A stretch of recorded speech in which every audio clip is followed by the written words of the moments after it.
Oi, Letícia, boa tarde, professor. Oi, tudo bem? Tudo Boa bem? tarde. Boa tarde a todos que estão assistindo a essa videoconferência. Meu nome é professor Armando Biondo, superintendente da FEST. Primeiramente, gostaria de agradecer, em nome da Fundação, a presença da doutora Letícia Mameri. Gentilmente aceitou participar do nosso seminário de saúde mental, ação social do Covid-19. Desde janeiro de 2020, né, a Organização Mundial de Saúde, a OMS, declarou o surto da doença Covid-19 como uma emergência de saúde pública e de importância internacional, faz algo muito de alerta conforme pressões da Organização Sanitária Internacional. Em 11 de março de 2020, o Covid-19 foi caracterizado como uma pandemia. A partir desse reconhecimento, nossas vidas mudaram radicalmente. Em todo o planeta, havendo a necessidade de serem tomadas várias ações que impactam diretamente ou indiretamente nossas vidas, mudando radicalmente nosso padrão social, econômico e cultural. Inserimos em nossa rotina diversos hábitos, como usar máscara, lavar as mãos constantemente, carregar conosco o frasco de álcool gel 70% ou álcool em gel, considerar o distanciamento social, entre outras coisas. No entanto, muitas vezes esquecemos de cuidar também de algo muito importante. Eu estou falando. Seja ela física, seja ela mental. Não, pergunta se eu não estou falando. Por isso, entendemos Aberto ser ele falando. relevante Se o microfone está aberto. futuro tratar dessas questões nesse encontro. O áudio está aberto. O microfone está aberto. A Mary para nos brindar com mais informações sobre a temática. Eu falei aqui, o Luiz. No final do seminário. Eu estou falando e está. De todos nossos colaboradores, com você, a professora Letícia. Ei, gente, o áudio estava muito ruim, né? Estava fazendo bastante barulho, então eu nem consegui entender muito bem, até escrevi para o Luiz. Porque as pessoas deixaram o microfone ligado. Então, assim, eu não sei se todo mundo ouviu também, inclusive, o que o senhor falou. Aí eu vou começar me apresentando, porque eu não consegui ouvir direito, eu não sei se todo mundo ouviu, né? Eu sou médica do trabalho, pela Associação Nacional de Medicina do Trabalho, sou médica psiquiatra pela Associação Brasileira de Psiquiatria. Eu atuo nas duas áreas, então eu sou médica do trabalho de um banco, sou médica do trabalho do Ministério da Saúde, concursada, e atuo como psiquiatra. Sou também pós-graduada em perícia, tenho um MBA em gestão em saúde pela FGV, estou fazendo doutorado em bioética pela Universidade do Porto, sou diretora secretária da Associação Psiquiátrica do Espírito Santo e vice-coordenadora da Comissão de Psiquiatria do Trabalho da ABP. Então, a minha parte acadêmica é em psiquiatria do trabalho, que é justamente nossa temática de hoje. Pode passar, por favor. Então, qual que é a definição de saúde, né? A maior parte de vocês já sabem, mas é sempre bom a gente relembrar esses conceitos. A Organização Mundial de Saúde, ela define saúde como um estado de completo bem-estar físico, mental e social, e não apenas a ausência de doença ou enfermidade. Então, é bem complexo quando a gente fala de saúde. A maior parte das vezes, nós denominamos saúde como um bem-estar físico só. E o bem-estar mental e social também fazem parte do contexto de saúde. Nós estamos num processo de pandemia, igual o professor acabou de falar, né?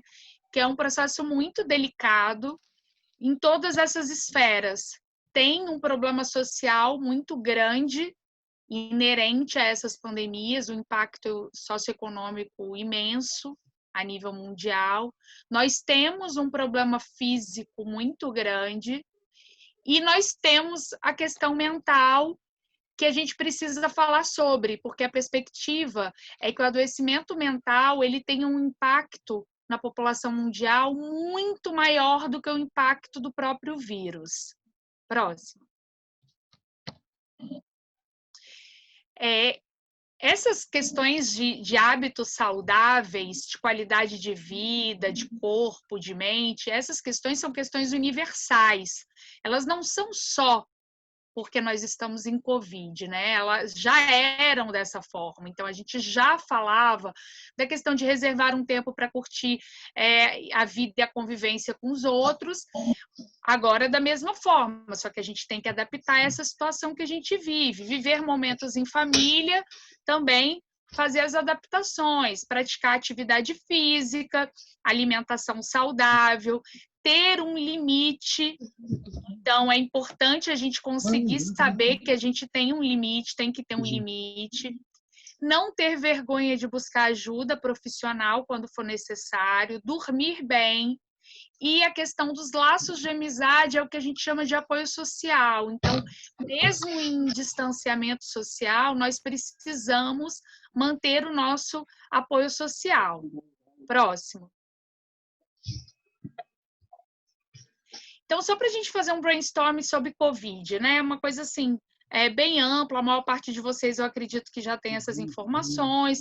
O SARS-CoV-19, ele é um coronavírus que causa infecção respiratória.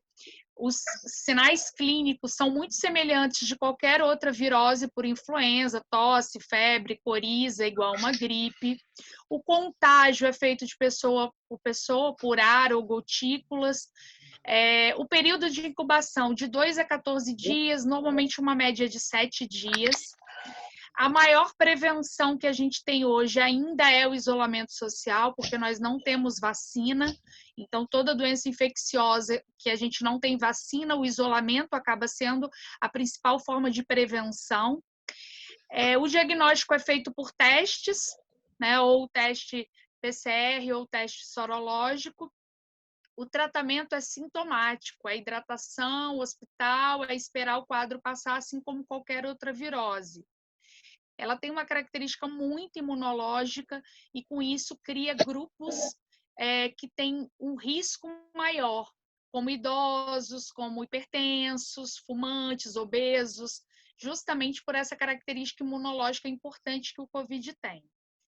Próximo, por favor. E aí? Vamos começar a nossa roda de conversa, né? Falando um pouquinho, agora que a gente já fez um brainstorm e lembrou alguns conceitos sobre saúde mental em tempos de Covid. Como que a gente consegue ter um equilíbrio nessa travessia? É uma coisa muito complexa, cada um vai ter uma forma de atravessar isso diferente, é muito individual. Então, aqui eu vou falar com vocês coisas gerais, mas algumas coisas vão ser mais fáceis para uns, mais difíceis para outros e vice-versa. Então, é importante que a gente tenha os conceitos em mente, mas mais importante ainda é que a gente consiga olhar para dentro e aplicar isso na nossa vida e no nosso dia a dia. Próximo, por favor. Então, assim, quais são as reações mais frequentes nesse período em relação à saúde mental e Covid, né? Principalmente o medo. Esse vírus, ele é um vírus do medo. O medo de adoecer e morrer, o medo de perder as pessoas que amamos, o medo da questão econômica, de perder a parte de rendimento, de não poder trabalhar, de ser demitido. Então, a questão social muito grande, o medo de ser excluído socialmente por ter pegado a doença, o medo por ter sido separado dos entes queridos nesse período de quarentena, medo de não receber o suporte financeiro, medo de transmitir o vírus para as outras pessoas. Então, essa questão do medo, ela é muito forte, muito presente. É o medo que a gente tem até depois de pegar, de voltar a trabalhar e a fazer as nossas atividades. É o medo de pegar e o medo de ficar bom. É esperado também a sensação recorrente de impotência, porque nós não temos o controle sobre a doença e sobre a evolução dela e sobre o impacto dela na nossa vida. Então, é normal, quando acontece isso, que nós tenhamos esse sentimento de impotência perante os acontecimentos. Irritabilidade, angústia, tristeza. Então, em caso de isolamento, pode-se intensificar o sentimento de desamparo, tédio, solidão e tristeza. Isso é normal, o ser humano, ele é um ser social, ele não foi criado para viver sem contato com outras pessoas. Esse contato não necessariamente tem que ser presencial, mas a gente precisa ter um relacionamento social, nem que seja virtual nesse momento, tá? E as reações comportamentais comuns que a gente tem percebido, alterações ou distúrbio de apetite. O que a gente tem visto mais até é aumento do apetite, as pessoas comendo mais. Alterações ou distúrbio do sono, isso é queixa recorrente. Eu faço consultório e, assim, muito paciente de primeira vez com alteração, distúrbio de sono. Muitas vezes é o primeiro sintoma, porque a alteração de sono, ela descompensa todo o resto, tá? Então, pode ter insônia, dificuldade para dormir, dormindo demais, pesadelos recorrentes, muitas pessoas com relato de pesadelos. Conflitos interpessoais têm aumentado, as pessoas passando muito tempo em casa, pessoas que praticamente não conviviam, porque quando saíam para trabalhar, voltavam já de noite, tendo que ficar o dia inteiro juntos. Então, isso está tendo muito conflito com colegas de trabalho entre equipes. Violência, a taxa de violência entre as mulheres aumentou demais, uma coisa assustadora. Então, a gente tem que estar atento, né? Nós, profissionais de saúde, mas quem lida com pessoas, está atento ao seu colega, está atento às pessoas que você convive. Pensamentos recorrentes sobre a epidemia, a pandemia, pensamentos recorrentes sobre a saúde da família, pensamentos recorrentes relacionados à morte e a morrer. Essas reações são as mais comuns, é o que eu tenho visto no meu dia a dia. E aí tem um ofício circular, né, que o Luiz me apresentou, eu não conhecia esse ofício circular, que são orientações gerais aos empregadores e trabalhadores nos serviços de saúde. Tá? Ele é específico para serviços de saúde. Eu peguei as coisas que eu achei interessante, o Luiz tinha achado também, achei bem legal, e estou colocando aqui para vocês verem, mas o restante desse ofício é muito específico para a área de saúde, né? Existem 2 locais que a gente pode ter informações fidedignas sobre o coronavírus, que é esse site, https://coronavírus.saude.gov.br, tem muitas informações, tem vídeos, é um site bem interessante, e tem esse número para discar no telefone, chama Alô Trabalho, 158. Esse número, ele é aberto também para toda a população, tá? O que eu estou colocando aqui para vocês é algo que a gente entende que é aplicável a todo mundo, inclusive a vocês. Então, qualquer um de vocês pode ligar para o 158, horário de atendimento é de 7 às 19, de segunda a sexta, para ter informações, para ter esclarecimentos acerca do coronavírus, acerca de impactos, de orientações, tá? Próximo, por favor. E aí, esse anexo 1 são os anexos, é o anexo específico para medidas de prevenção de fadiga e conservação da saúde mental dos trabalhadores. O que tem de recomendação para o empregador? Estimular e favorecer a comunicação clara, atualizada, confiável e confidencial, ainda que virtual, entre os trabalhadores e os gestores, para que possa se expressar o estresse, as dificuldades. Então, é ter um canal de diálogo e que tenha um estímulo a esse canal na busca por medidas de prevenção e melhoria das situações de trabalho. Orientar os trabalhadores, indicando fontes de informações confiáveis sobre o coronavírus e, com isso, diminuir a ansiedade, porque as fake news, as informações truncadas, elas são grande fonte de estresse e ansiedade. Criar condições para a realização de pausas e descansos durante a jornada de trabalho normal ou a prestação de horas extraordinárias, isso a gente já tinha, tá? Como orientação, a questão das pausas, dos descansos. Agora, muitos em home office, né? Eu, por exemplo, eu estou em home office desde abril, a gente tende a trabalhar até mais. Então, por favor, verificar essa questão da pausa para beber uma água, da pausa para tomar um café, para ir ao banheiro, porque a gente está ficando muito tempo sentado. Antigamente a gente levantava, caminhava, ia até o trabalho. Agora não, agora você sai do quarto, vem para o escritório, no máximo para a sala, para conseguir fazer as atividades para o home office. Então, é muito importante a gente priorizar essas pausas. buscar alternância de tarefa entre funções de maior e menor estresse. Isso também já era uma orientação que a gente fazia antes, para fazer uma proteção cognitiva. Então, a ergonomia, não sei se vocês sabem, ela é dividida em ergonomia física, que é o que a gente conhece popularmente como ergonomia, é só a física, cognitiva e organizacional. A cognitiva, ela fala muito da questão de alternância de tarefas, ela fala da questão de pausas, a organizacional tem essa questão de estimular a comunicação. Então, são medidas que a gente já falava que era importante serem adotadas e que agora está ficando um pouquinho mais claro, parece que as pessoas estão se preocupando um pouco mais com isso, que é uma coisa muito boa. Divulgar as formas de acesso e facilitar o contato dos trabalhadores com profissionais de apoio à saúde mental e psicossocial. Infelizmente, a gente sabe que ainda é muito pouco o acesso do trabalhador a algum sistema que faça esse apoio à parte psíquica.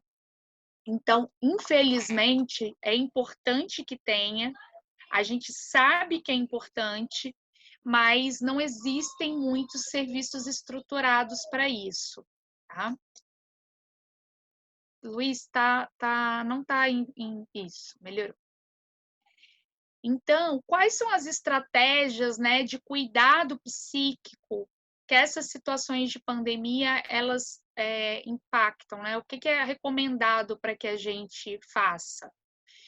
Tudo isso que a gente já falou, inclusive as medidas que já eram faladas antes de começar a pandemia, porque o adoecimento mental, ele não começou agora, pelo contrário, a gente já estava num grau de adoecimento mental na população em geral e, consequentemente, no trabalho, no ambiente de trabalho, há bastante tempo, né? Nós aqui no Brasil, nós estamos bem atrasados quanto a isso, mas na Europa, no ano 2000, eles fizeram um congresso, uma conferência só sobre isso, para conseguir elaborar um documento de atenção aos riscos psicossociais. Então, a pandemia ela só trouxe isso à tona para a gente, mas já era uma questão problemática.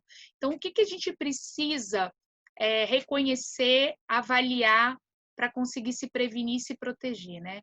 Reconhecer e acolher os seus receios e medos. Como eu falei no início, as pessoas são seres individuais, principalmente no que diz respeito à formação psíquica.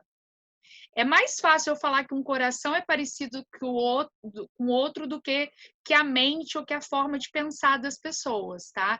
Então, é muito individualizado, são muitas questões que fazem a nossa formação psíquica.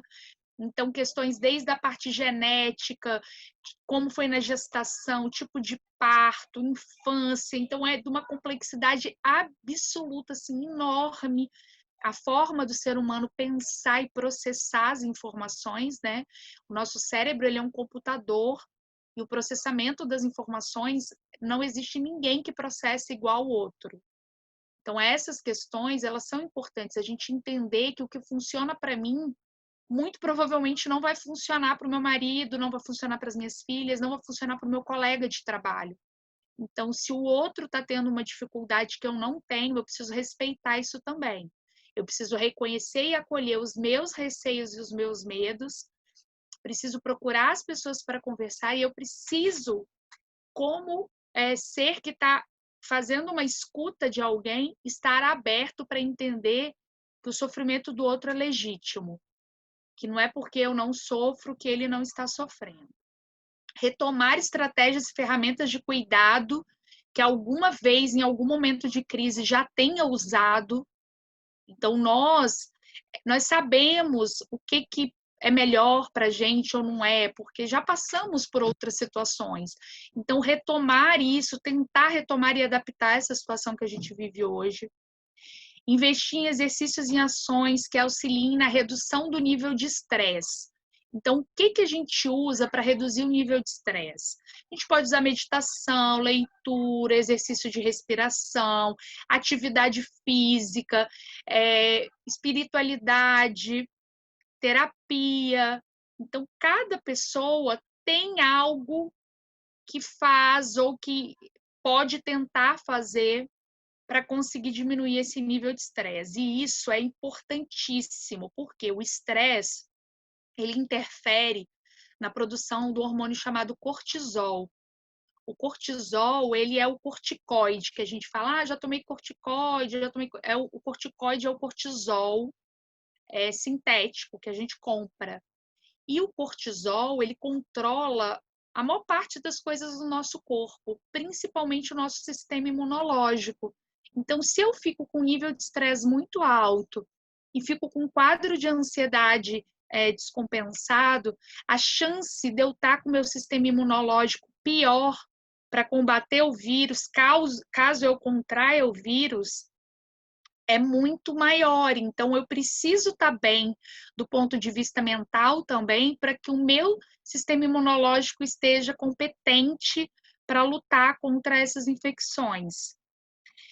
Então, é importante, dentro dessas ações de controle de estresse, a gente tentar retomar alguma coisa legal que a gente fazia e estava sem tempo de fazer, retomar alguma atividade. Por exemplo, eu sempre gostei de escrever, eu sempre escrevi muito, eu estava muitos anos sem escrever. Agora eu voltei a escrever, tanto que assim, eu tenho 11 anos de casado, meu marido falou que não me lembra de eu ter escrito tanto, ele nem sabia que eu gostava tanto de escrever, e foi algo que eu retomei para justamente conseguir segurar um pouco esse estresse, essa ansiedade que todos nós no planeta estamos vivendo. Essa situação de pandemia é uma situação que afetou a todas as pessoas do planeta da mesma forma, assim, inicialmente, né? Aí o processamento disso e o desdobramento é que é diferente para cada um. Próximo.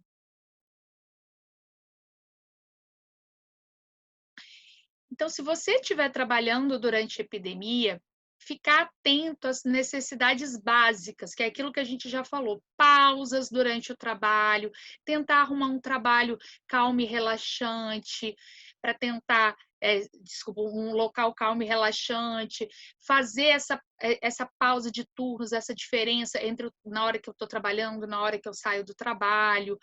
Então, às vezes, isso é difícil, porque eu falo sempre que o que a gente está fazendo de home office não é muito bem o home office, né? A gambiarra do home office. Porque o home office, ele não é necessariamente desse jeito.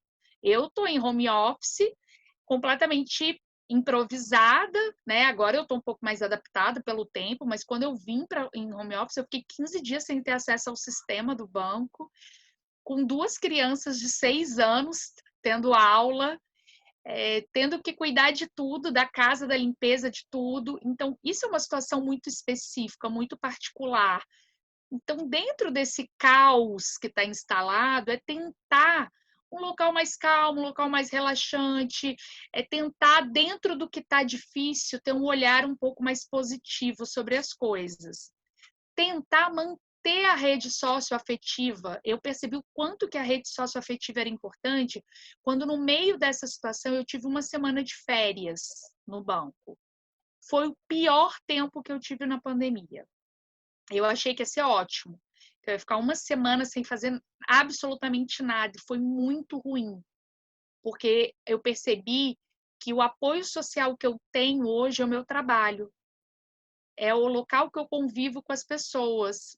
Esse período meu de férias foi muito complicado, foi quase no início da pandemia. E eu comecei a ficar assim, só assistir notícia, né? De manhã, de tarde, de noite, notícia, notícia, notícia. Eu sempre gostei muito de jornal, o problema é que agora os canais de jornal só falam sobre isso. E foi ficando assim, eu fui ficando estressada, ansiosa, e foi aí que eu comecei a gravar vídeo. Gravei vários vídeos falando, dando várias dicas, então já vou até adiantar, enquanto a gente aguarda aí o nosso compartilhamento de tela voltar. Eu criei um canal no YouTube para mim e para as 2 meninas, porque elas estavam doidas para ter um canal no YouTube. Aí eu brinco e falo que é o canal das 3 Marias, a Letícia Maria, Maria Antônia e Maria Elisa, que são minhas meninas. No final eu coloco para vocês, eu dei um print do canal, coloquei um link do canal, Se vocês quiserem entrar para dar uma olhada, todos os vídeos que eu gravei nesse período estão lá. Vídeo falando sobre prevenção, sobre home office, sobre até a parte de cuidados com as crianças em casa. Aí eu comecei a colocar lá as entrevistas que eu dou. Tem um podcast também que eu tentei colocar aqui na apresentação para vocês, que eu gravei para o banco, só que ele só fica disponível na UniBB. Então, quem não é funcionário ou quem não é parente de funcionário do Banco do Brasil não acessa. Mas aí eu consegui baixar e transformei ele num arquivo de vídeo e coloquei no YouTube. Aí eu tentei colocar anexado na apresentação, mas eu não consegui, tá? Não estava aparecendo direito. Então, eu vou falar para vocês, vou mostrar qual que é o canal. Quem quiser ouvir o podcast depois, vocês podem entrar lá e ouvir, tá? Então, aí a gente volta, né? E aí é até a questão da realidade das pessoas mesmo. Porque, assim, eu sei que a realidade de vocês, pelo que me foi passado, é uma realidade muito diversa uma da outra. Nós temos pessoas atuando em várias áreas, pessoas em home office, pessoas em isolamento, pessoas que estão trabalhando. Então, eu tentei colocar aqui coisas que são universais para todos. E na hora que a gente for abrir para pergunta, se vocês tiverem alguma dúvida específica da área de vocês, por favor, coloque, porque cada área acaba tendo algumas especificidades. Mas essas questões que eu estou falando com vocês, elas servem para todo mundo, para qualquer pessoa, que é mais ou menos assim, aquele beabá, né? Que vocês vão ver no vídeo, quando vocês entrarem no YouTube, vocês vão ver os meus vídeos. Daí eu começo falando da importância da rotina.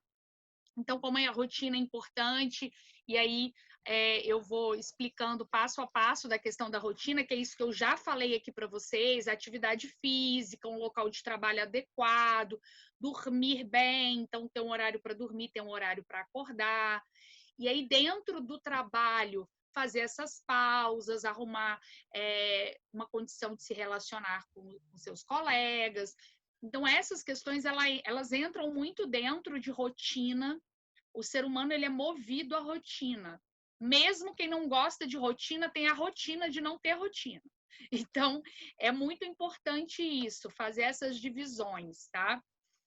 E aí, todo mundo acaba tendo outras questões. Quem está em home office tem questões inerentes ao medo dentro do home office. As pessoas que estão em isolamento acabam tendo um pouco de problema com a questão do apoio social e também com o home office, porque ela está em isolamento, ela também está fazendo home office. Então, cada grupo tem uma coisa específica. Quem está indo para campo tem um medo interessante, porque a gente tem o medo do contágio, mas, ao mesmo tempo, a gente não pode se paralisar pelo medo, porque senão você não faz seu trabalho. E algumas vezes o excesso de medo também ele favorece o contágio. Então, essa questão do gerenciamento do medo é um item muito importante para quem vai para campo.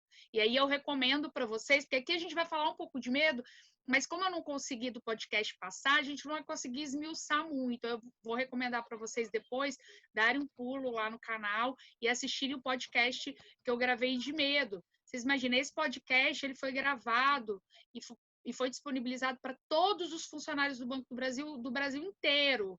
Então, assim, o melhor que eu tenho para falar de medo tá lá, que é o que eu gravei para o meu público, né? Então, eu acredito que vocês vão gostar. Esse eu acho tão importante que eu tinha até colocado na apresentação, mas nós testamos bastante, o áudio não estava legal para passar, tá? São 8 minutinhos, é curtinho, acho que vocês vão gostar. Então, se você for estigmatizado por causa do medo do contágio, então quem está indo a campo tem muito isso, ninguém quer chegar perto, porque você está circulando, não, porque eu vou pegar, não, eu vejo assim, minha sogra está isolada, meu marido tem ido trabalhar.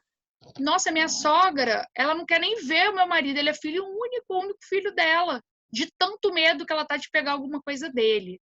Então, acaba sendo estigmatizante, né? O profissional de saúde, ele também tem locais que estão proibindo a entrada de profissional de saúde. É bem estigmatizante isso. Então, a gente precisa compreender que esse medo não é pessoal. Esse medo é em relação ao vírus, não é em relação à pessoa. Isso é fruto do medo e do estresse que a pandemia está causando em todas as pessoas.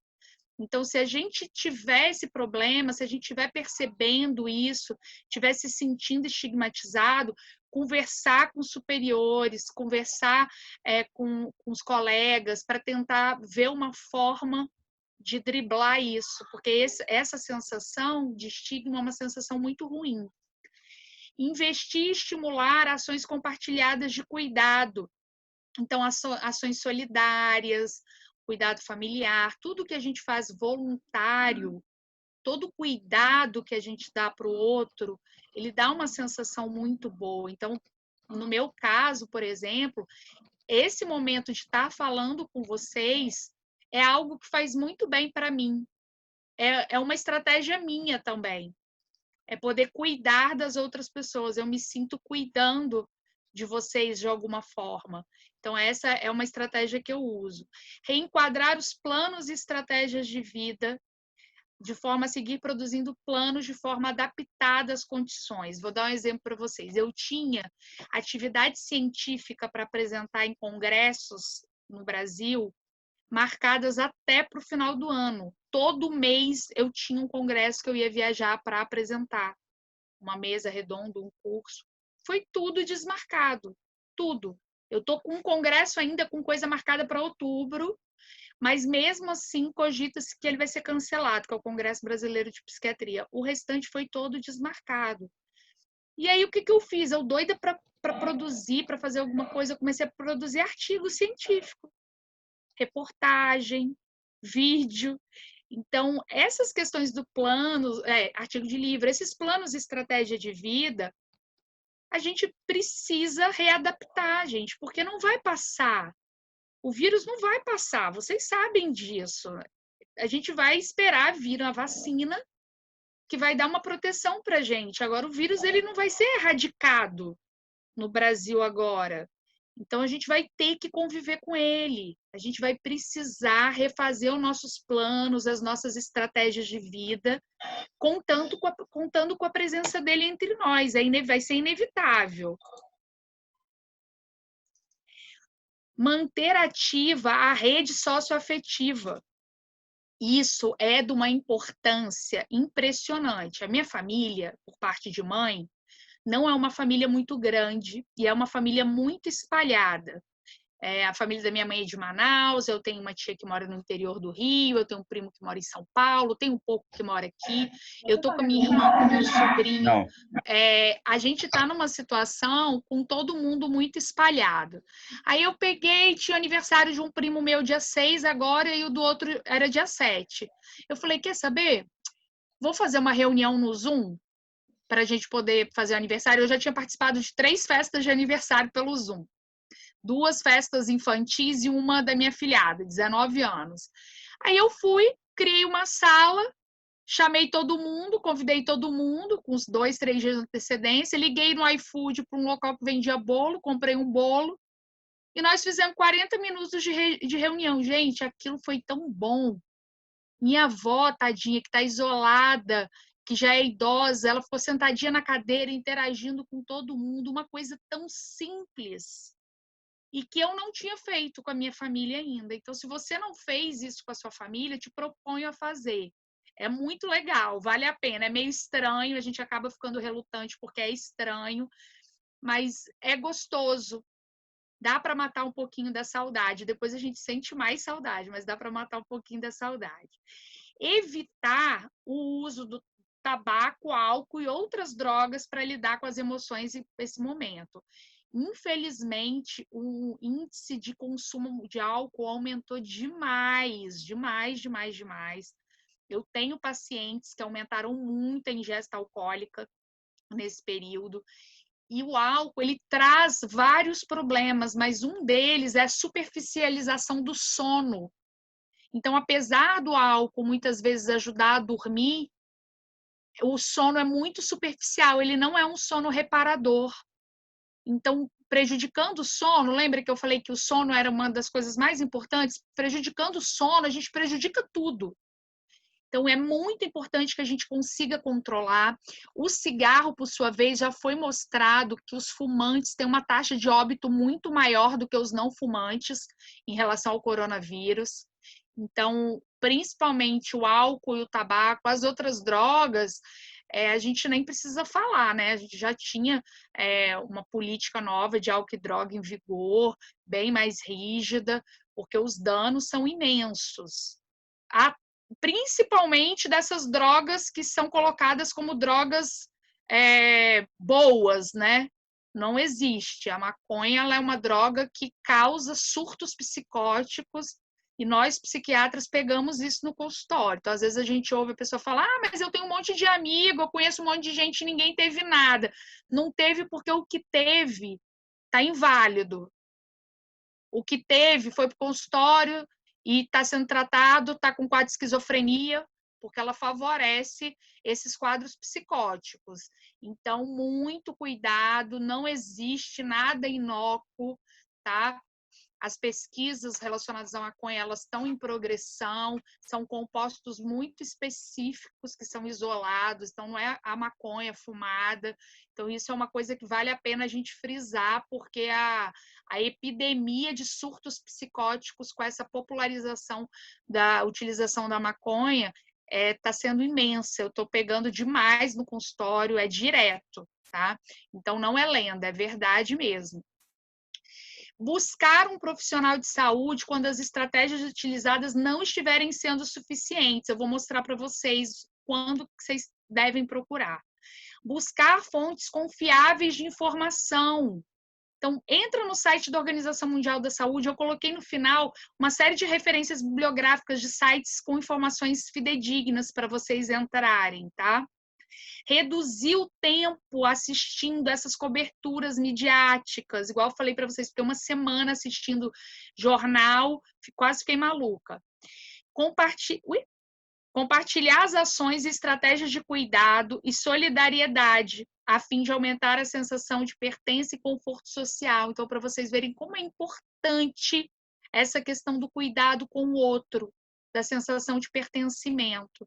Estimular o espírito solidário, incentivar a participação na comunidade. Tem muita gente precisando de você. Por pior que você esteja, tenha certeza que tem muita gente pior que você, em todos os sentidos. Aqui eu tinha colocado o podcast para vocês assistirem, mas ele não tá passando o som, então não tá legal. São sintomas que a gente precisa estar atento, tá? Quando a gente pensar se eu estou bem, se eu preciso procurar um psiquiatra ou não, tá? Até quando é considerado esperado, até quando eu preciso ser encaminhado, eu preciso procurar um psiquiatra. Para os que não sabem, a grande diferença do psiquiatra para o psicólogo é que o psiquiatra é médico, então ele faz toda a avaliação diagnóstica, né? O psiquiatra, o médico é o único que tem no seu ato médico a possibilidade de fazer diagnóstico, porque na matéria que ele cursa tem a questão do diagnóstico. A psicologia de humanas não tem o diagnóstico na psicologia, e o psiquiatra prescreve. Então, o que normalmente eu faço?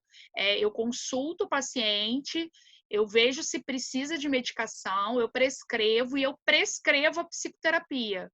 Então, até a linha da psicoterapia eu escolho de acordo com o quadro clínico do paciente, porque a psicologia, ela é muito ampla, a área da psicologia, a gente tem várias linhas de atuação e precisa ser a linha adequada, senão corre o risco da pessoa ir e não gostar, não aderir à terapia, tá? Então, o que eu preciso perceber em mim e talvez no outro para aconselhar a questão de procurar um psiquiatra? Sintomas persistentes, sofrimento. Eu falo sempre que eu não estou aqui para julgar vida de ninguém. Se a pessoa estiver bem com aquilo e aquilo estiver funcionando e não estiver gerando sofrimento para ninguém, não tem razão nenhuma para medicalizar a pessoa. Igual eu tenho uma paciente que ela dorme por volta de 4 horas da manhã e acorda meio-dia, todo dia.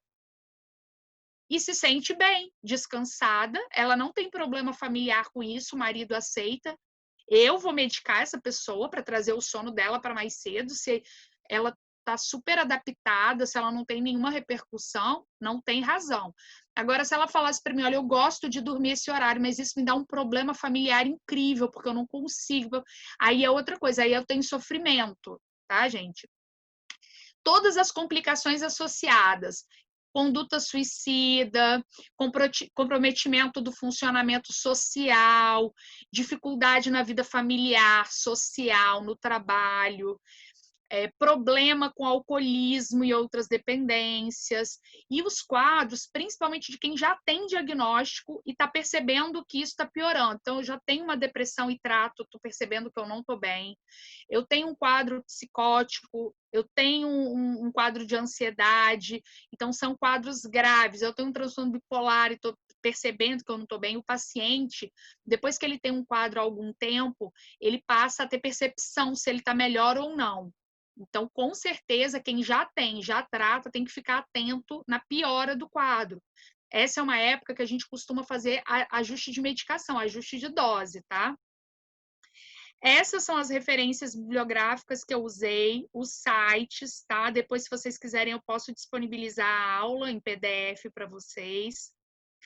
Esse aqui é o canal da gente no YouTube. Essas aqui são minhas meninas. Essa é a Maria Antônia, essa aqui é a Maria Elisa. Vocês estão vendo, tem várias coisas. Eu fiz uma live, aí eu baixo as lives também.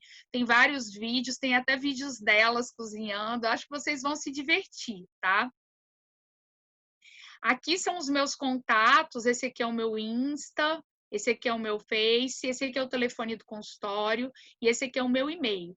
Caso vocês precisem entrar em contato comigo, querem tirar alguma dúvida, alguma coisa assim, eu estou à disposição. Nesse momento, eu não estou fazendo atendimento presencial, meus atendimentos estão sendo todos online para proteger os pacientes e para me proteger também, até porque as duas crianças ficam em casa e eu preciso cuidar delas, não tem como.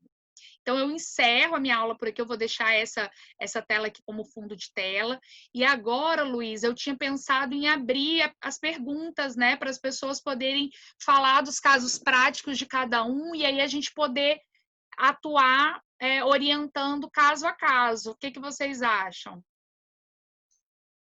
Bacana ficar aberto para todos aí, aqueles que têm alguma situação, que gostariam de compartilhar, tem alguma dúvida, que possa agregar valor para todos, é importante. Então, vou esperar um pouquinho, caso vocês queiram fazer alguma pergunta.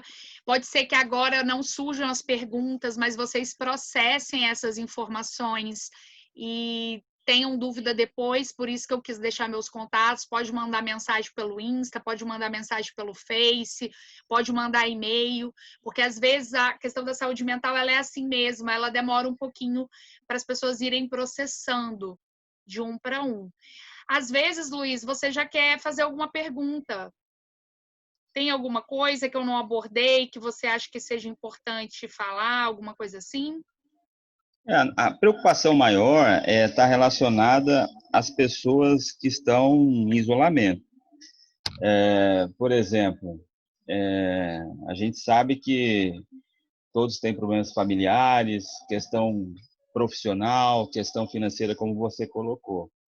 Só que às vezes a pessoa não pode se desesperar, ela tem alternativas para ela poder tomar uma ação controlável, vamos dizer assim, né? Quando ela pode buscar, por exemplo, uma atividade física, parece que não, mas se você for fazer uma atividade física dentro de casa, se você tiver uma certa disciplina, você consegue conduzir. Uhum. Outras pessoas já não. E outras pessoas, às vezes, são excelentes conselheiros, né? Vamos dizer assim. Eu mesmo, eu moro em apartamento. Eu vejo lá no apartamento que o vizinho de cima está brigando com a esposa, o vizinho de baixo está brigando com a filha. É gritaria daqui, gritaria dali. E às vezes nós temos nossos problemas pessoais. O que fazer? Vou entrar no meio de uma briga que não é minha? Então, assim, o que eu posso fazer para ajudar? Posso aconselhar? Aproveitar uma oportunidade? Eu acho que é um momento que todos nós estamos vivendo aí e às vezes é difícil a gente se abrir. Uhum. Então, a gente tem problema e às vezes a gente não tem assim 100% de confiança ou uma pessoa tão próxima para fazer um compartilhamento, pedir uma ajuda, pedir um conselho, porque isso é da natureza nossa, né? mas acho que é Sim. oportuno que todos possam apresentar alguma consideração, o que estão vivendo. Isso que você falou, Luiz, é muito Também. importante, que é a questão da individualidade, né? Do que cada um está vivendo e como que aquilo impacta. A questão da violência, porque uma coisa é uma discussão, uma briga, e aí se tiver alguma abertura para falar com aquela pessoa, tudo bem, se não, fica até complicado a gente se meter. Agora, se tem uma suspeita de violência, de espancamento, alguma coisa assim, eu recomendo que chame a polícia, tá? Porque esse negócio de em briga de marido e mulher, ninguém mete a colher, as pessoas são mortas. Então, tem alguma chance daquilo ali estar sendo uma violência física, e a gente tem que lembrar também que existe violência da mulher contra o homem, eu ligaria para a polícia, tá? Tem até uma campanha rodando aí, eu achei até um pouco estranha, mas é interessante. É a nível nacional essa campanha. Aqui no estado eu já vi divulgação, já vi propaganda. A mulher risca com batom, né, uma cruz na mão. Se ela chega na farmácia e mostra, os balconistas de farmácia foram capacitados para tomar atitude em relação a isso. Então, para vocês verem o quanto que isso está grave, tá? Então, essa é a minha orientação. Em relação à atividade física, sempre tem um jeito de fazer atividade física. Quando a gente está falando de saúde mental, não necessariamente a gente está falando de perda de peso. Então, a atividade física para a saúde mental, ela é qualquer atividade que te dê prazer. O tempo ideal são pelo menos 150 minutos por semana. Então, mesmo que ela seja uma atividade de baixo gasto calórico, para ela atuar como protetor da saúde mental, e tem vários trabalhos publicados falando disso com a proteção dos quadros depressivos, 150 minutos por semana, tá? É suficiente. A Moniz, ela fez uma pergunta, né?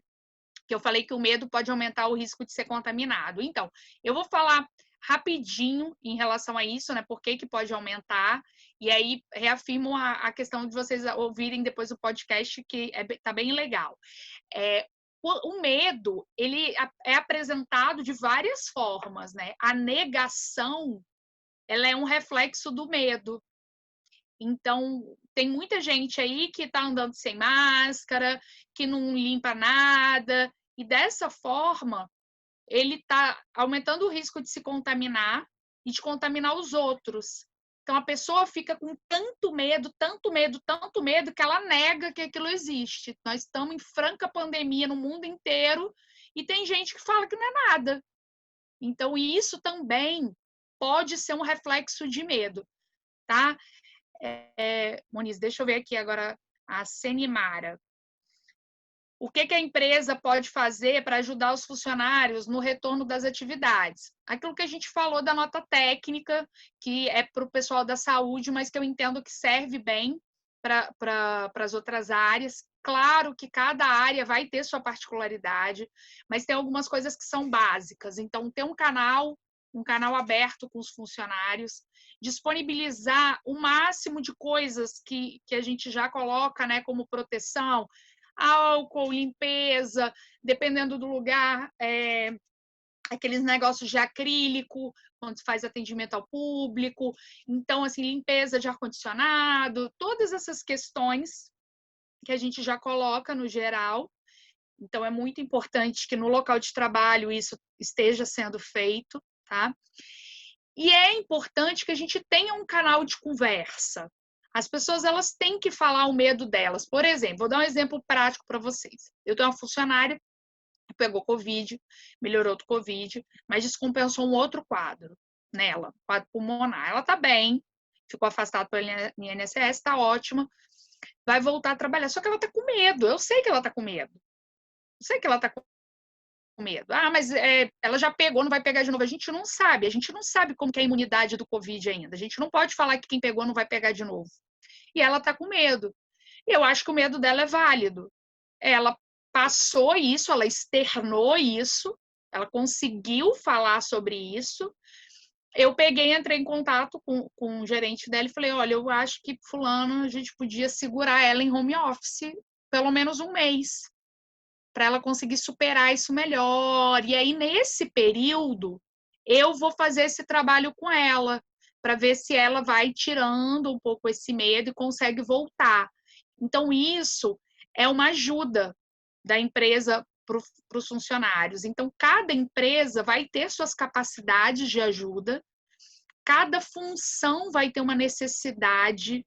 Isso é muito particular, tá, Senimara? Deixa eu ver. Aí Doutora, deixa eu depois... aproveitar Oi, desculpa. essa pergunta. É interessante porque hoje aqui dentro do projeto, todas as atividades que estão em andamento, todas as medidas preventivas estão procurando ser tomadas. Nós do SMS, nós estamos envolvidos aí com todos os protocolos de segurança de todos os anexos, laboratórios, áreas de campo, para poder identificar todos os possíveis problemas e tomar ações para que possa retornar com segurança. Isso hoje está incluindo também todas as embarcações, veículos da frota, hotéis, pousadas, restaurantes. Então, a gente está fazendo uma verificação geral de todas as ações para a prevenção do Covid, para que as pessoas possam retornar com segurança. Somente que depois que a gente tiver 100% das pessoas treinadas, foi disponibilizado um link de um treinamento de 4 horas sobre prevenção do Covid, que é feito à distância. É um curso online, tem uma sistemática de avaliação, as pessoas fazem, emitem o certificado, mandam para a gente. Todo o escritório, laboratório, área de campo vai ser constituído o protocolo de segurança. As pessoas vão receber um treinamento específico com esse protocolo, onde tem todos esses canais de informação, de dúvidas. A área de comunicação da FES tem nos ajudado bastante com a divulgação de vários veículos, várias informações importantes a todos os funcionários, né? Então, assim, toda a gerência aqui do escritório de projetos, Patrícia, professor Armando, tem nos ajudado bastante, tem dado apoio necessário para o retorno das atividades. Tanto que o revezamento das atividades tem sido feito, pessoas que às vezes acabam tendo contato com outras pessoas, possivelmente com Covid ou caso suspeito, não têm vindo trabalhar. O checklist que o SMS disponibilizou já é uma autoavaliação de cada pessoa. No finalzinho ali você tem uma nota, se tiver acima de 20, a própria pessoa já tem que procurar um médico. As pessoas do projeto têm um plano de saúde, estão assistidas aí pela empresa. Então, assim, antes de ir diretamente ao médico, eles fazem uma triagem. Você mesmo informou 136, 158. Né? Tem o telefone do plano de saúde também, que a gente orienta eles a procurarem. Então, assim, a empresa ela está procurando tomar todas as ações. Tanto que essa palestra hoje também é essa preocupação com os funcionários em relação ao isolamento social, né? Uhum. Aí, em cima até dessa questão, por exemplo, todas as legislações hoje, Ministério da Saúde, Anvisa, DPC, eles falam que o isolamento tem que ser em domicílio familiar, próximo da sua família, né? Só que, infelizmente, quando tem alguma pessoa acometida, nem todo mundo tem uma infraestrutura residencial que consiga fazer um isolamento dentro da própria casa. O que fazer num cenário desse? Porque aí você falou a questão do medo. A pessoa fica com medo de pegar o Covid. Só que, poxa, eu não posso colocar a minha esposa para fora porque ela está com Covid, porque eu não tenho um quarto para ficar isolado. Se fosse a minha sogra, talvez, né? Não sei, mas... Essas situações, elas são muito difíceis mesmo, tá? E, assim, normalmente o que eu faço é avaliar caso a caso e as particularidades. Por exemplo, eu tive uma situação dificílima, eu presto consultoria para uma empresa de telecomunicações. E eu estava mais preocupada com essa empresa até do que com o banco, porque o banco é mais fácil a gente proteger. Agora, como que eu protejo os caras que entram dentro da casa das pessoas para arrumar cabo de internet? Olha que dificuldade, né? E aí eles têm operação em 2 estados, vieram os funcionários de outro estado para cá, e o funcionário começou a apresentar sintoma aqui. Tava ele mais 3. Ele mais 3 no quarto de hotel, e um testou positivo. E ele queria, de qualquer jeito, voltar para a casa dele. Olha que situação complicada. Porque eu tinha que ter ele de isolamento e os outros 2 que estavam com ele. Até pelo menos sair o resultado do teste. E como que eu ia mandar ele para casa? Eu não tenho como mandar ele de avião. Eu não tenho como falar para alguém que eu vou pegar ele, ia levar ele, correndo o risco dele passar para essa outra pessoa dentro do carro. Aí me falaram assim, mas os outros 2 já estão com ele no hotel, pode levar. Tá, mas eu não sei se os outros 2 foram contaminados. O ideal era, eles queriam colocar os 3 isolados juntos, eu tinha que separar eles, porque eu não sei, não tinha garantia que tinha contaminado os outros 2. Então, essas questões são questões muito individuais, depende muito da realidade e de como que a gente vai fazer. Tem momentos que dá para fazer do jeito que está nas orientações, tem momentos que não vai dar para fazer. Igual aqui a Eliana tá perguntando, aí entra mais ou menos dentro disso, assim, né?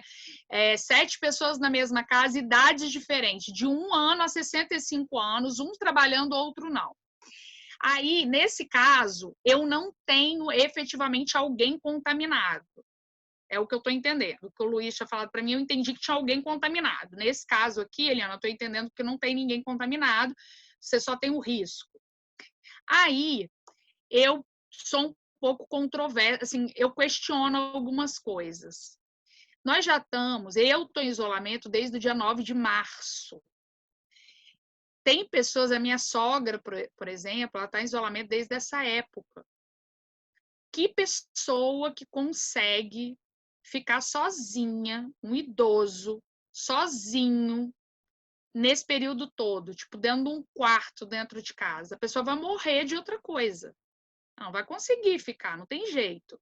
Então, eu cheguei à conclusão agora que realmente o dano psíquico do isolamento para algumas pessoas é muito maior do que o dano que o Covid pode ter. Mas aí tem que ser algo assumido por todos, entendeu, Eliana? Por todos. Então, tem um risco maior e a gente tem 2 opções. Ou tira e coloca você sozinho, ou é o risco de se contaminar. E aí, o que eu tento fazer aqui em casa? Quando acontece de ter convívio com outras pessoas. Meu marido está saindo para trabalhar. Meu marido chega, ele tira o sapato do lado de fora da porta, ele entra, a primeira coisa que ele faz é passar álcool gel na mão, ele vai direto para o banheiro, ele tem um local que ele coloca a roupa dele, meu marido não é médico, tá? Ele tira a roupa dele, joga nesse local, ele entra no banho e toma banho. Ele só vem falar com a gente depois que ele fez isso. Então, nesses locais onde você tem grupo de risco, onde você tem, não só nesses locais, mas em todos, precisa ter rotina de higiene rígida. Nesses locais, a rotina de higiene tem que ser mais rígida ainda.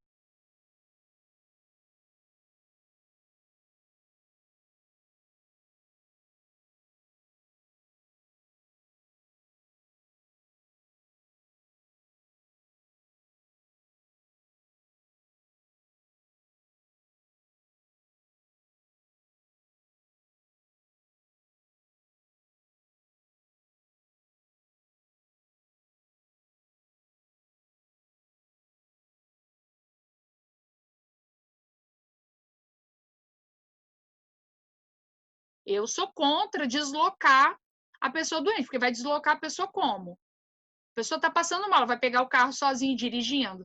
Eu vou colocar essa pessoa dentro do ônibus e as outras pessoas vão pegar. Colocar dentro do avião, impossível. Então, tem que cumprir os 14 dias de isolamento aonde tiver. Se for dentro de um hotel, vai ser dentro do quarto de hotel, não tem como. Então, assim, são só 14 dias. 14 dias é muito tempo?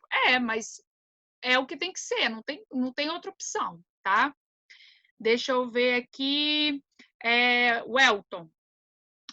Se tem um nome para o mecanismo psicológico de relaxamento de algumas pessoas que estão perdendo a disciplina em se manter isolado.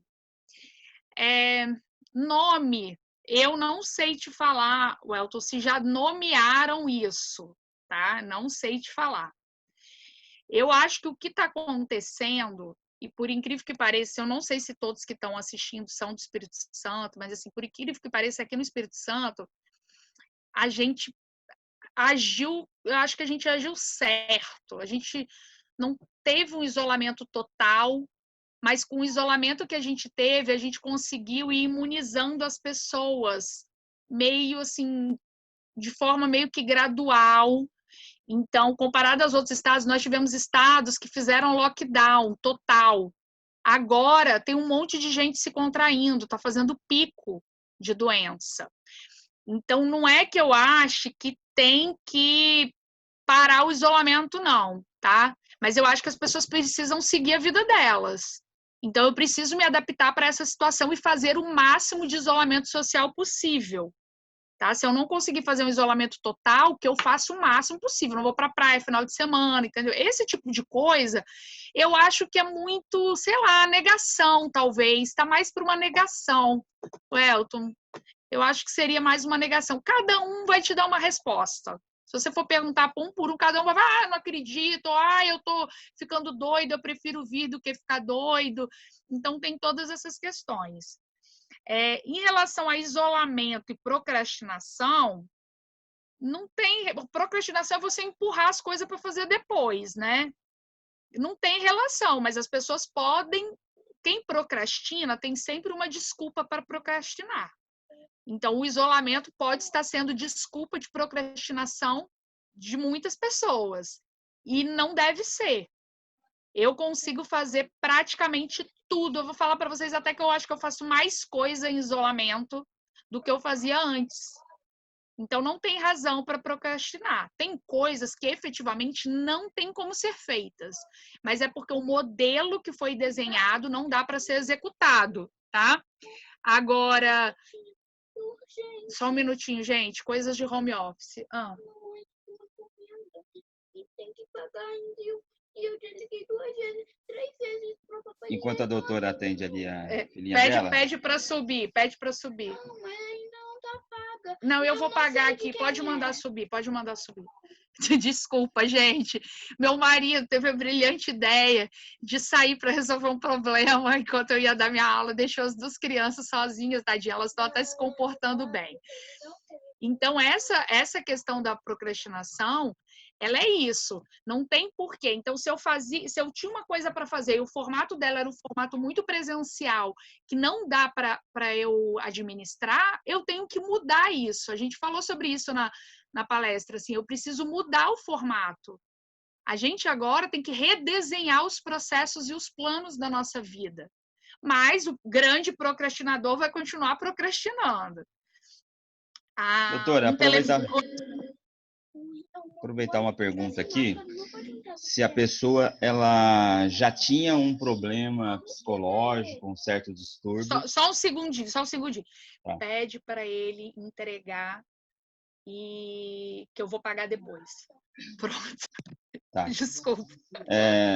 Suponhamos que uma pessoa já tivesse algum problema psicológico, né? Uhum. E nessa fase da pandemia, isso pode alavancar esse problema do passado, ficar pior o cenário? Pode sim, que foi aquilo que eu falei no final, assim, quando eu falei da questão da procura, né? Quando procurar o psiquiatra. Tem muitas pessoas que já têm um quadro psiquiátrico, que já faz tratamento, ou que nunca fez, mas que sabe que tem alguma coisa, e que nesse momento agora está agravando. Isso a gente teve uma pesquisa, inclusive, da Sociedade Brasileira de Psiquiatria, e mostrou esse aumento da procura por atendimento. Porque, por melhor que a pessoa esteja, bem controlado com remédio e tudo, o aumento da carga de estresse está muito grande, né? Então, a tendência é que os quadros se descontrolem. Isso não é anormal. Então, quem tiver um quadro psiquiátrico e estiver piorando, a gente já prevê que isso vai acontecer. Então, procure o seu médico. Se o seu médico não está fazendo teleatendimento, não está atendendo, esses dias eu vi uma colega falando que o médico dela não está atendendo. A orientação da Associação Brasileira de Psiquiatria é que os psiquiatras não parem de atender, que façam teleatendimento, quem puder atender presencial sem causar risco para si e para terceiros, que atenda, quem não puder, que faça teleatendimento. Então, procure o seu médico, o seu profissional, ou procure um outro profissional para retomar o tratamento e fazer um ajuste das medicações, porque na fase da pandemia quanto até antes, permitido, melhor. Né? O teleatendimento está permitido Eu acredito que ele não vai ser revogado depois, mas ele está permitido enquanto durar a pandemia. Então, eu estou fazendo tudo por teleatendimento, a consulta, eu faço agenda eletrônica, prescrição eletrônica, vai o código de barra para o paciente comprar. Então, o atendimento ficou até muito mais fácil. Então, procurem atendimento, procure o seu médico, ele está conseguindo, a maior parte está conseguindo fazer teleatendimento, ele está conseguindo fazer prescrição eletrônica, não deixe para depois. Quanto mais tempo a gente demora para procurar ajuda, mais difícil é o quadro para tratar, tá? Doutora, apenas Aí, 2 cenários aqui que talvez impacta em todas as pessoas que estão assistindo nesse momento. Suponhamos que eu estou em isolamento domiciliar na minha casa e passa 3, 4, 5 dias e às vezes eu não tenho contato, por exemplo, com a minha filha. E a minha filha está ali chorando, querendo um abraço do pai, querendo um carinho, querendo conversar. O que a doutora recomenda? então, eu com criança, eu tenho uma relação muito especial, muito assim, muito específica, apesar de eu não atender tantas crianças no consultório, eu tenho as duas, então eu acabo me interessando muito pelo tema. A criança depende da faixa etária, como vai ser abordado, tá? Claro que as minhas já têm 6 anos, é um pouco mais fácil, porque eu consigo conversar com elas. Mas nessa questão de você ter que fazer o isolamento e não poder ficar com a criança, o que eu recomendo? Converse com a criança por videochamada, explique para a criança, dentro da capacidade de entendimento dela, que aquela situação ela é necessária. A criança tem uma capacidade de entendimento muito maior do que o adulto para essas coisas. E tente ficar o mais próximo possível da criança por videochamada. Então, é uma forma, a gente precisa usar as coisas boas da tecnologia. Então, se eu não posso ter o contato físico presencial, que o contato físico seja por videochamada. Acho que é uma boa opção. Uma coisa, por exemplo, que meu marido fez com as crianças, elas têm um tablet, elas não têm WhatsApp, eu nem vou colocar o WhatsApp, elas nem têm número de telefone. Mas o que ele fez? Ele baixou o Skype para o tablet delas e falou com elas, olha, quando o papai não tiver, se vocês quiserem falar com o papai, escreve mensagem para o papai aqui. Então, elas escrevem para ele no chat do Skype. Então, tem muitas ferramentas para a gente conseguir fazer essa interação social, tá? Bastante. Eu vi que tem umas perguntas sobre condição de trabalho em home office e tem uma de isolamento social e distanciamento social. Eu vou responder a de isolamento e distanciamento e vou juntar as duas, a do número que não tem o nome, a da Thaís, e vou tentar responder junto. Eu prefiro distanciamento social, tá, Júlio César? Eu acho melhor, porque, assim, isolamento, ele é um termo muito médico, muito para casos onde a pessoa está doente. Então, eu prefiro distanciamento. Eu acabo usando isolamento porque é o que está difundido e que as pessoas estão usando, mas o melhor termo para mim é distanciamento social, tá? Em relação às questões de trabalho, por exemplo, o computador que eu uso não foi o banco que me cedeu, é meu. Eu não tenho celular corporativo, eu uso o meu celular. Mas eu entendo que nós estamos numa época complicada. Eu trabalhei na Vale 5 anos. Quando eu trabalhei na Vale, quando eu entrei na Vale, eles me deram um computador e um telefone. Então, eles me proporcionaram condições plenas de eu exercer o home office. Mas eu entendo que nessa pandemia as empresas ainda estão se adequando. Então, por exemplo, no banco, o que o banco faz em alguns casos? Deixa o funcionário pegar a cadeira, se ele não tem cadeira, pegar a cadeira do banco e levar para casa. Deixa pegar, às vezes, um computador, um notebook, tá? Então, essas questões, a gente tem que entender que esse momento é um momento específico, as empresas ainda estão se preparando, principalmente quando a gente fala de empresa pública, que tem que fazer licitação para compra, que é tudo mais complexo, então não é tão simples, né? A empresa ela vai auxiliar com que ela tem condições de auxiliar, Com certeza vai gerar desgaste, vai ter alguém que não vai conseguir entregar alguma coisa porque não tem aquele equipamento, mas assim, o que eu não tenho visto, pelo menos nas empresas que eu trabalho, eu não tenho visto funcionário ser punido por não ter ferramentas de trabalho, porque as empresas têm bastante consciência que elas precisam fornecer essas ferramentas, né? O funcionário tem que entender que às vezes ele não vai ter o cenário perfeito, mas ele tem que ter um mínimo de condições de executar aquele trabalho, tá? Então, por exemplo, eu tenho um sistema aqui que a gente usa pelo banco. Quando esse sistema não está funcionando, eles não me cobram que eu faça nada que está no sistema. Eu só aviso, olha, eu não consigo entregar isso porque o sistema não está funcionando, tá? A questão do home office no início da pandemia, Thaís, eu acho que ele está agarrando igual todas as outras coisas. Nós estamos cansados. O home office está cansado também, porque não é o home office, somos nós estamos cansados. As minhas crianças estão cansadas da aula online. Hoje eu estou com uma doente, e eu liberei a aula de hoje. Porque se elas boas já é uma luta, hoje elas estão cansadas. Então, eu acho que a questão é essa. Na verdade, não é aumentar necessariamente a motivação do home office, é aumentar a nossa motivação como ser humano. Para tudo. Porque não é só o home office, quem faz home office que está cansado. Eu vejo um cansaço coletivo. Então, eu acho que agora, assim, você pergunta o que fazer, né? E realmente isso aumenta muito a ansiedade. O que eu tento fazer? Vamos bolar novas coisas, vamos refazer os planos. Vamos pensar que essa situação que a gente está vivendo pode ser a situação que nós iremos viver para sempre. E aí? O que eu posso fazer para me adequar a isso? Eu preciso comprar alguma coisa? Então, o que eu percebi? As meninas, para a aula, elas queriam que se a aula fosse mais divertida, talvez elas fossem gostar mais. Aí, o que eu fiz? Comprei uma tela de chroma key, porque eu não consigo aqui em casa colocar fundo, desses fundos de computador, e as crianças querem que coloque fundo, os outros coleguinhas colocam. Então, comprei um pano verde para fazer essa opção para elas. Então, para mim também, eu tento ver o que eu posso fazer para me distrair um pouco mais, o que me faz bem. Então, acho que é basicamente isso. A motivação ela é muito individual. Então, ela vai muito de pessoa para pessoa. Por isso que, às vezes, é difícil essa motivação vir da empresa, a não ser que o gestor conheça muito bem a sua equipe, porque cada um pode ser que tenha um fator motivacional diferente, tá? Eu concordo com você, tá, Júlio? A questão do celular na mão, hoje em dia, você está dentro do mundo. Por isso que eu acho que, além de tudo, não é um isolamento.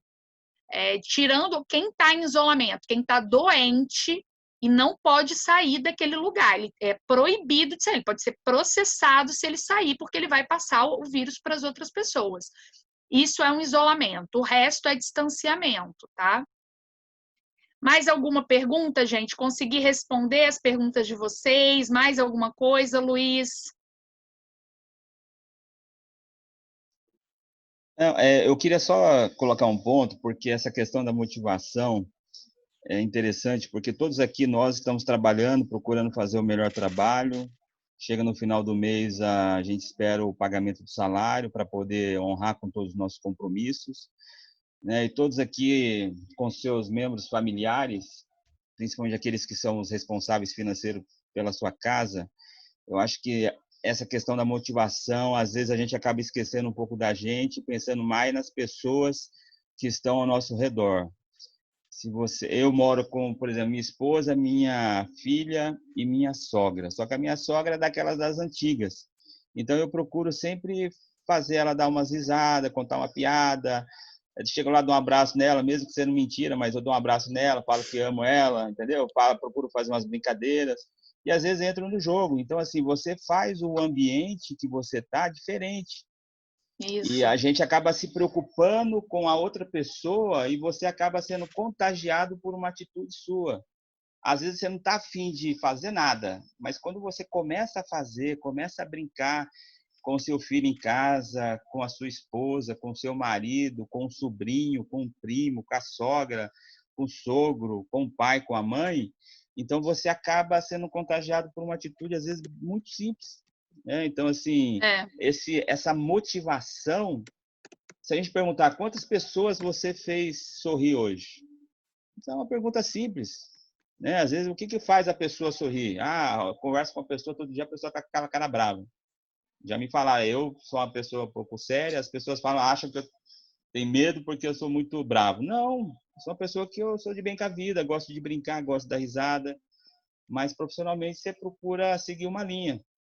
Mas em casa, nessa época de isolamento, é o comportamento que vai fazer a diferença, é o nosso comportamento.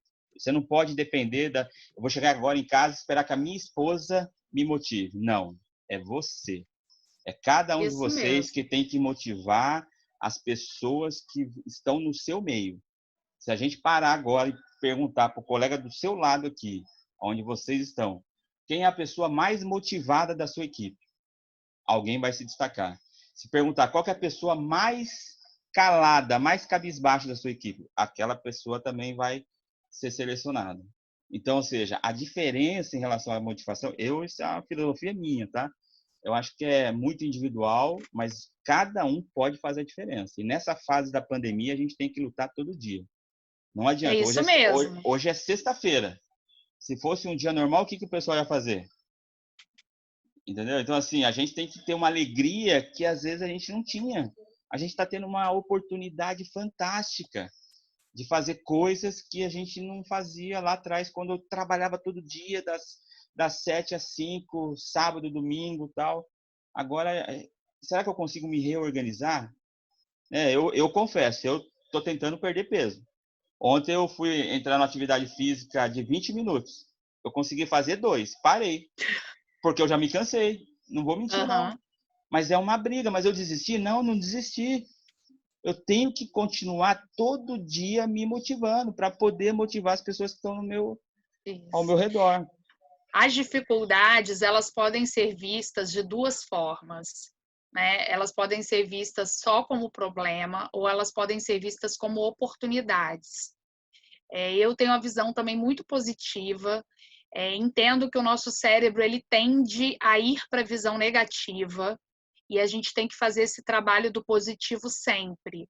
Mas nós precisamos reconstruir as nossas rotinas, reconstruir as nossas motivações, ajudar quem está perto da gente a fazer isso também, porque não vai passar, não vai passar.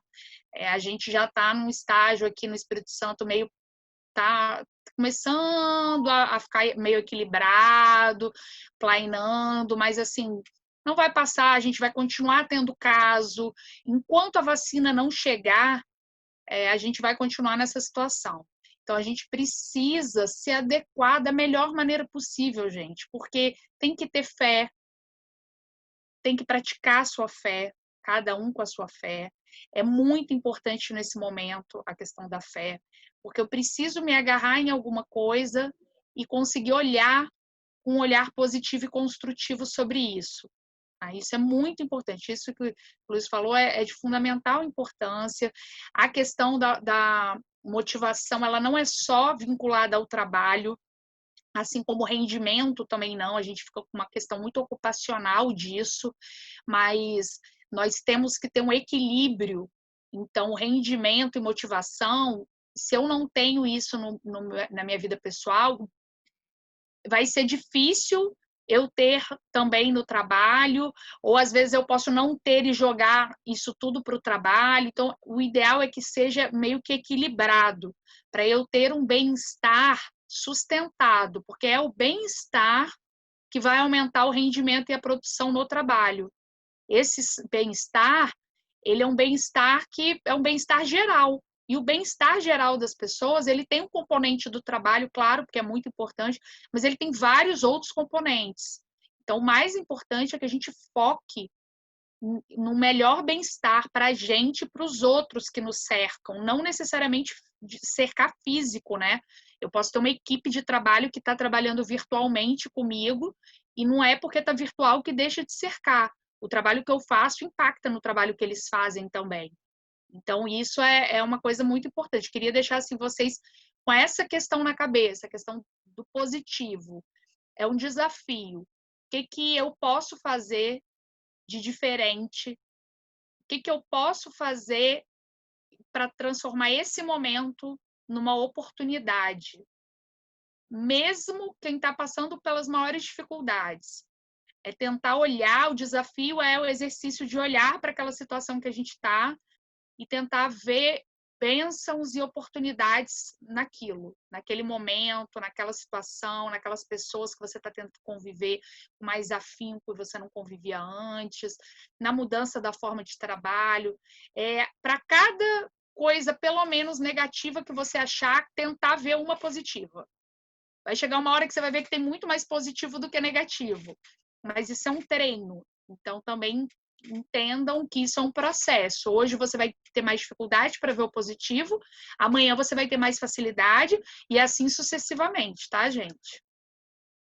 E qualquer coisa que precisarem, eu coloquei aí no bate-papo, porque acabou saindo a tela, eu coloquei o telefone do celular do consultório, porque a minha secretária fica com ele, então ela consegue me dar o recado. O Luiz mesmo, ele começou a falar comigo, ele entrou em contato com ela, aí ela passou o meu contato para ele e o meu e-mail, tá? Então, se vocês precisarem de alguma coisa, quiserem algum apoio, alguma coisa, mas podem me escrever também pelo Insta e pelo Face, porque vocês vão processar essas informações que a gente falou.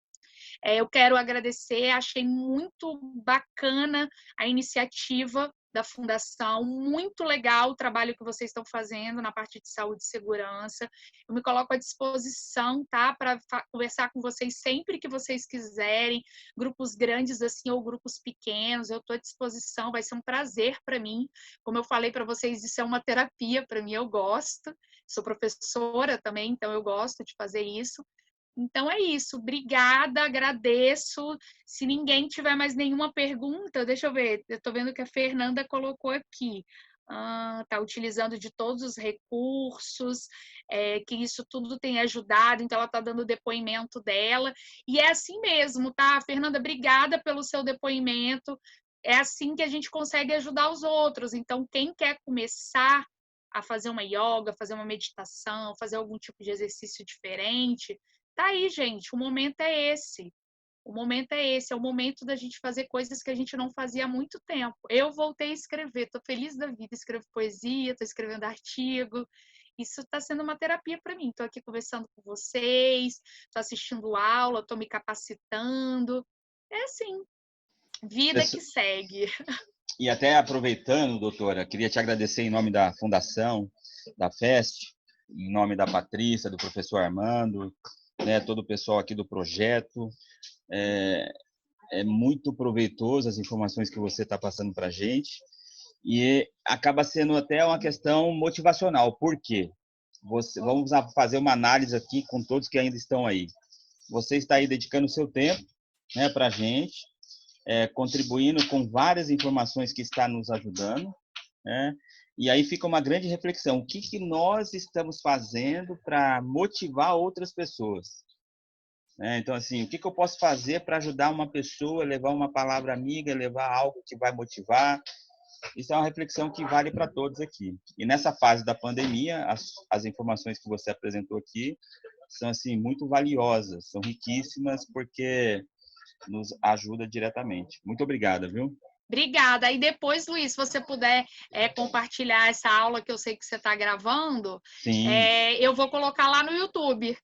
Tá ok, tá pode bom? deixar. Porque aí outras pessoas também podem ver, e até os colegas que assistiram a palestra, se eles quiserem, eles podem replicar a palestra com outras pessoas. Pessoas da sua casa, amigos, né? Exato. Por isso que eu estou colocando esses conteúdos no YouTube, porque pode ser facilmente replicado. Então, tá aí, talvez mais um desafio. Ó, o Luiz lançou outro desafio. Repliquem isso para mais uma pessoa. Então, hoje a gente está agora com 84. Imagina, se cada um replicar para mais uma pessoa, nós vamos ter mais 84 pessoas tendo esses conhecimentos e essas orientações. Obrigado a todos aí, pessoal. Obrigado, doutora. Obrigada. Boa tarde. Bom final de semana para todos, hein? Obrigada.